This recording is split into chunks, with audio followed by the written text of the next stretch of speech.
Hi guys! Welcome to my channel. Today's video, gagawa tayo. Bakit ganun? Parang lalo matanggal yung kulo. Ay! Naku na. O diba? Pawis na pawis ako, na.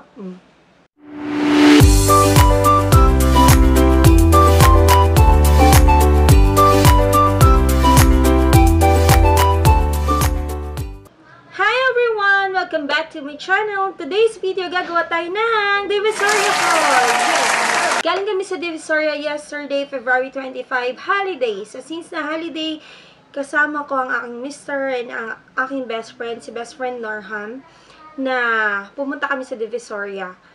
Nagpunta kami sa Divisoria, nakamotor lang kami. Umalis kami ng around 11:30 and then nakarating kami sa Divisoria ng 12:30. So, isang oras lang yung bahay namin, papunta, simula dito sa bahay namin, papunta sa Divisoria. And then, nag-park lang kami sa Lucky Chinatown, and then, nag-start na kami mamili. So, kung gusto nyo makita yung mga pinamili ko sa Divisoria, just skip and watch. So, let's start. So, kakauwi ko lang from school, naka-uniform pa ako, hindi pa ako nagpapalit, kasi naisip ko, sayang naman yung time. So, iba-vlog ko na yung aking Divisoria haul. So, ito yung aking pinamili yesterday. Tada! Isang buong eco bag.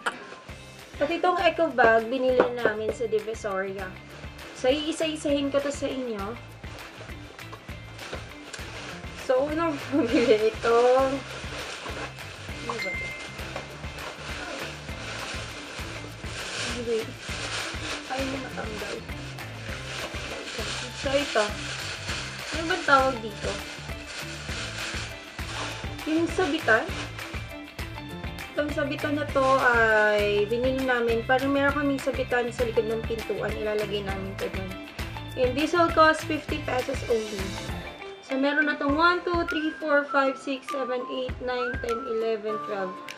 12 na yung clubs na pwede nating pagsabitan. Next item.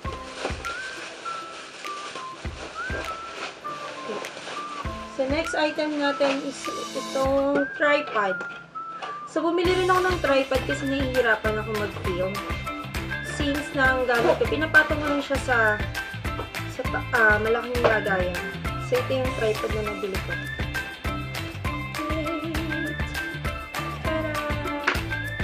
So, itong tripod na nabili ko ay nagkakalaga lang 250 pesos.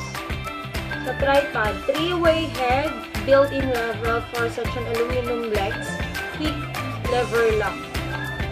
Okay. So, itong tripod, 3110 made in China, nabili ko sa 168. Ang ingay sa labas. So, 168 ko ito nabili, third floor. 250 pesos lang. Wait, paano ba ito gamitin? Sa tatlong level na siya. So, ganyan yung itsura niya. Ayan. Oops, meron pa pala. Meron pa pala. Ayan. And then, i-open lang to. Pwede to sa camera, oh. Diba? Ang cute. Ito ko siya ilalagay. Wala na siya. So, mataas na to. Very soon, gagamitin ko na siya. And then, meron lang siyang adjustment. At saka, may level bar siya. Ito, guys. Aray ko, nahihirapan naman ako. Ito, may level bar. Para ma-check natin kung ito ba ay nakasentro or panta. Wait lang. Tapos, ito yung kabitan ng computer. Camera.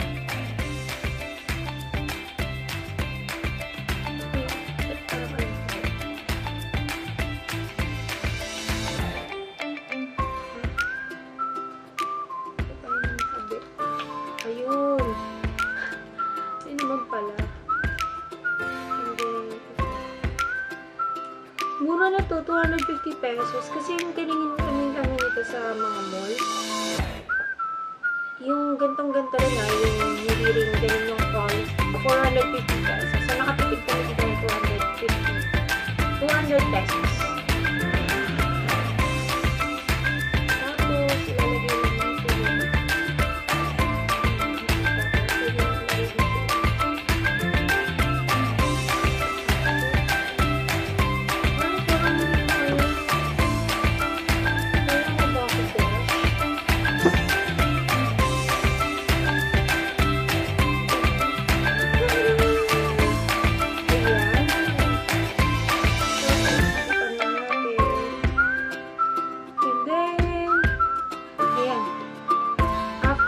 pwede na ako mag-vlog using this tripod. Uy, mataas din siya, ha? In fairness. Oh, mataas din. Super taas niya din. Okay na rin to sa 250 pesos. So, next item tayo. Ang next item ko na nabili ay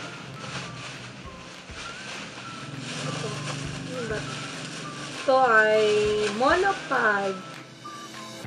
Monopod ba to? O monopod? Tripod. Ayan. Pero this time, itong tripod na to yung mas maliit. So, ito naman handy. So, kaya-kaya mo siyang bitbitin kahit saan. At, pwede ko rin itong gamitin pag nag-film na ako. So, ilalagay lang din natin dito yung camera. And then, pwede na tayong mag-start. Ang pagandaan kasi dito, ano siya, flexible. Ayan o, natutupi-tupi. Pwede mo siyang i-adjust sa desire na gusto mo. So, kung halimbawa, ganyan lang kababa yung gusto mo, pwede lang ganito. And if you want naman na mas mataas, pwede mo lang siyang i-diretso. And aside from this, kung halimbawa, hindi pantay yung surface mo, so halimbawa, merong ganyan. Mababa yung dalawa, and then yung isa mataas. So, gamit na talaga to. Pwede talaga. Itong aking tripod naman, nagkakahalaga ito ng 250 pesos. And then, natawaran namin ng 180 pesos. So, diba? Pwede na. Next item that I have here is bumili din ako ng fake beauty blender. Ito yung shade. Kasi naisip ko, gagawa ko ng susunod na video ng paggamit ka ng beauty blender na original sa fake. So, may nabili na akong beauty blender. And then, ito-try ko ito. Compare ko kung ano yung pinaka. Next item tayo ay itong nasa plastic na to. Ito talaga. Feeling ko talaga magagamit ko ito. False eyelashes. So, ito. Pumili lang ako ng fake. Ito, feeling ko magagamit ko to. Ang nabili ko ay Y66 and then 216. 216, ito yung pang mga natural look. Ito namang Y66. Pwede itong gamitin sa paggawa ko ng video ng tutorial sa how to make GS Prom makeup. Parang ganon.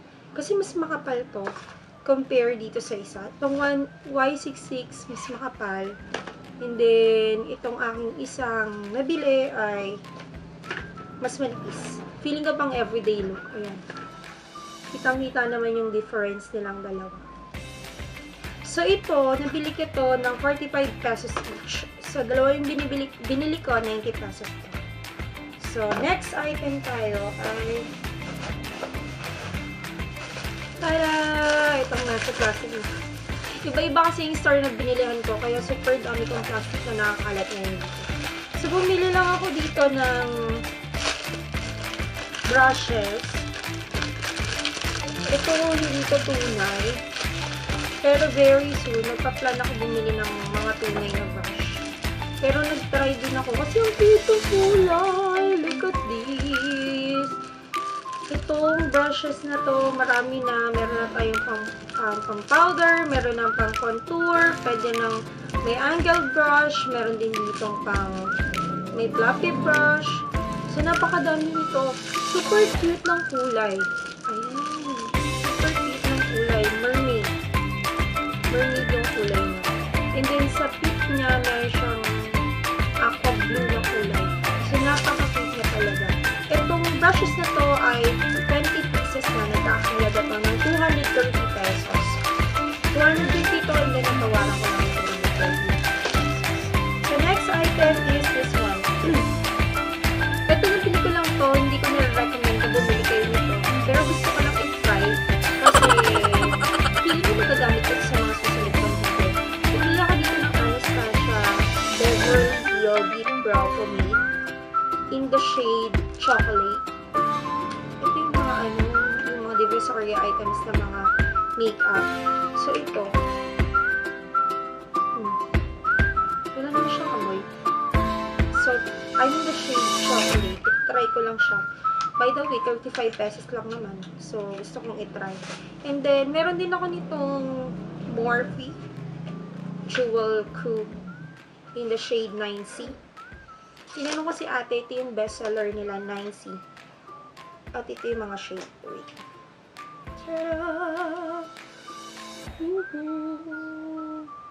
Again guys, hindi ko nare-recommend na bumili kayo nito kasi ito mga fake products to eh.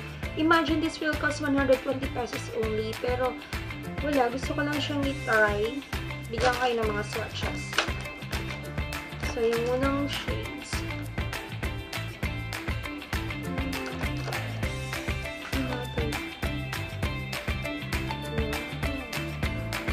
And then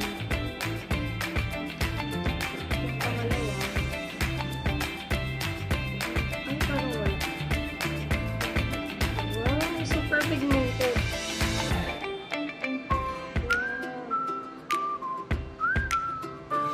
And then yung shade na parang glitters. Tapos meron sila sa gitna. Chocolate.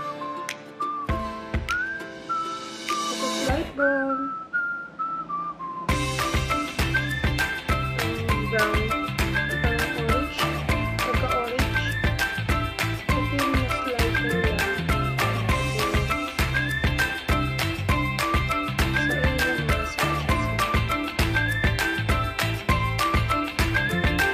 Nagulat lang ako kasi bumili lang ako nito. Nagulat ako kasi 120 pesos. So, makikipray ko. Pero again guys, hindi ko nararamdaman ko bumili kayo ng mga fake products. Especially hindi natin alam kung ano ba yung mga ingredients na gawa.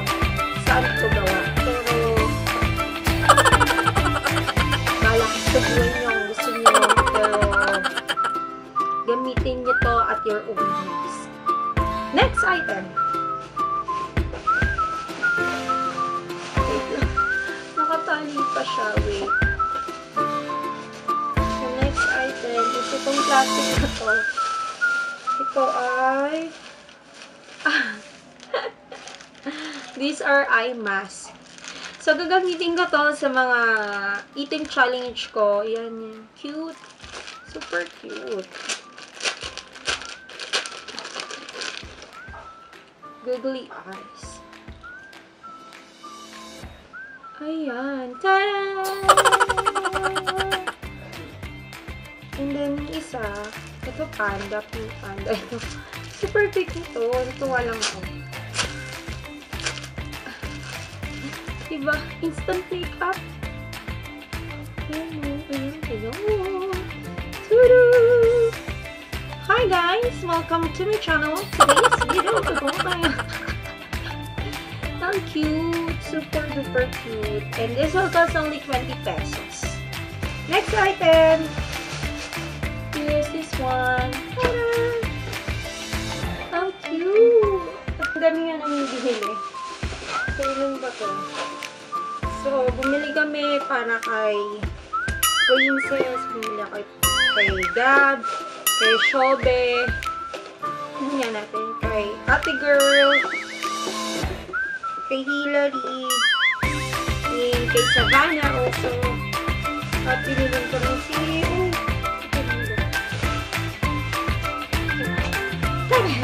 Ito kay Boy. Ang lalaki kasi parang hindi naman appropriate yung Peppa Pig. So, ito rin. Super cute na talaga.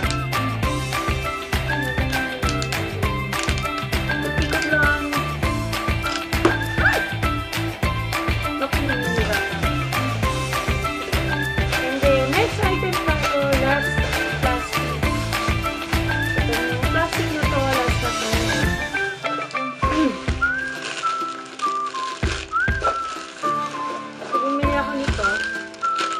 Alam niyo na girls, ang dami kong biniling tali sa buhok kasi nga, ewan ko ba, wala ko saan napupunta yung mga tali ko. Every time na lang after kong maligo, nawawala na yung mga tali ko. So, ang dami nito.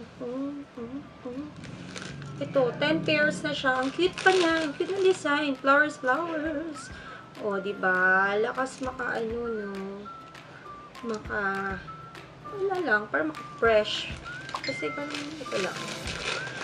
And then, ito 60 pesos lang, 10 pairs na. Imagine, pag binili ko to sa retail, 10 pesos isa. So, nakalibre na ako or nakatipid na ako ng 40 pesos. So, next item, Meron pa ba? Ang wala. Meron pa ako dito. Next item.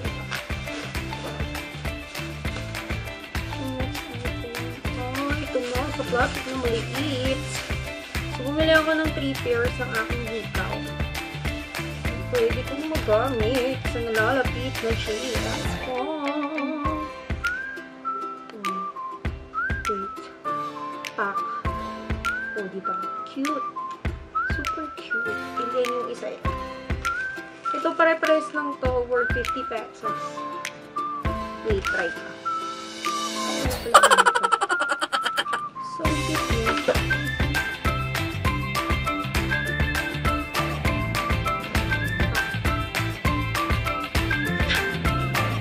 Kasi ito mayroon doon.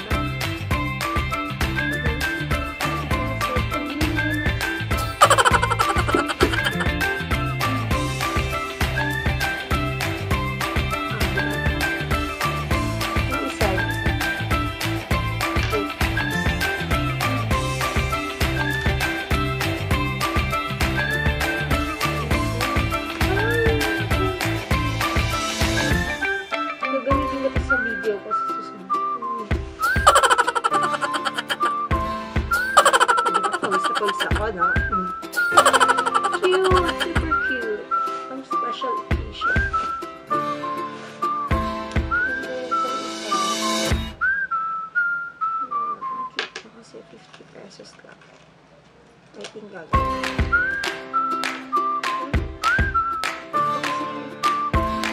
Hindi ako masyadong mahilig dito. Kasi parang pare-parehas lang yung design. Pero ito nakita ko parang combination siya ng colors and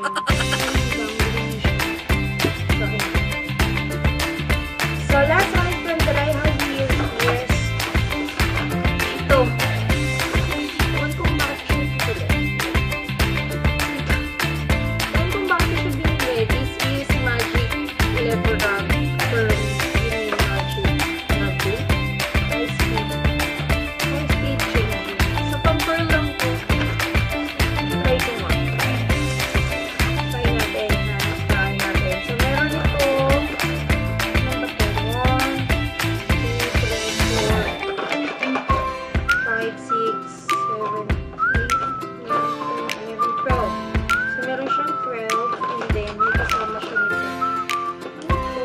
12. Operation steps. Control the hair at 60 of humidity of the zone. Mix stick according to the shape and 1 cup of heat. Select the stick flow direction of rays. Select the liquid medicine and time according to the hair. Wait! Ano naman ako dito kung liquid medicine? And then, holding firm time. Washing clean the hair. Dry the hair with towel after the fix.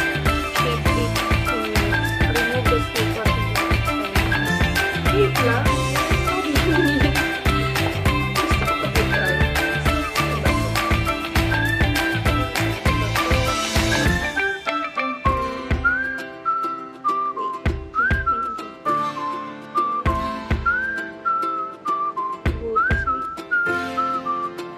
Ala, ayaw pumasok. Ala.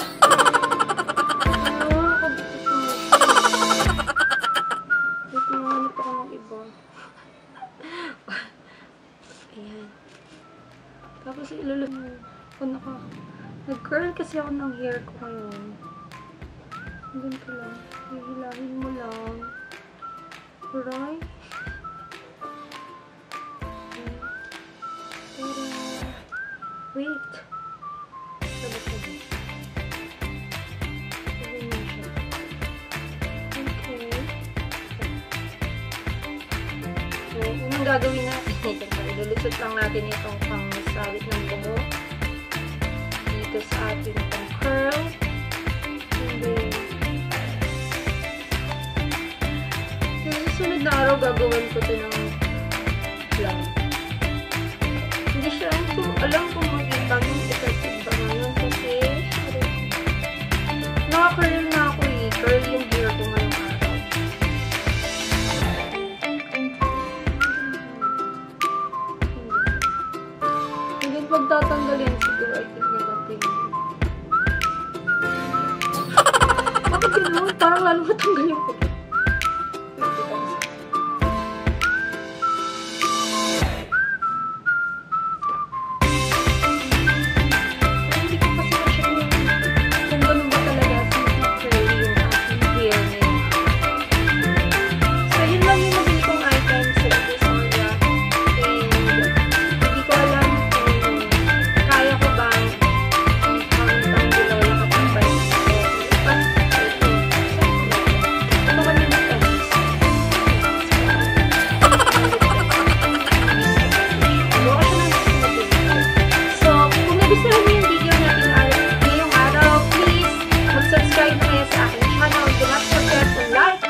to and i-share nyo to sa mga kaibigan nyo para magkaroon sila ng idea sa mga pwede na lang mabili sa Divisoria.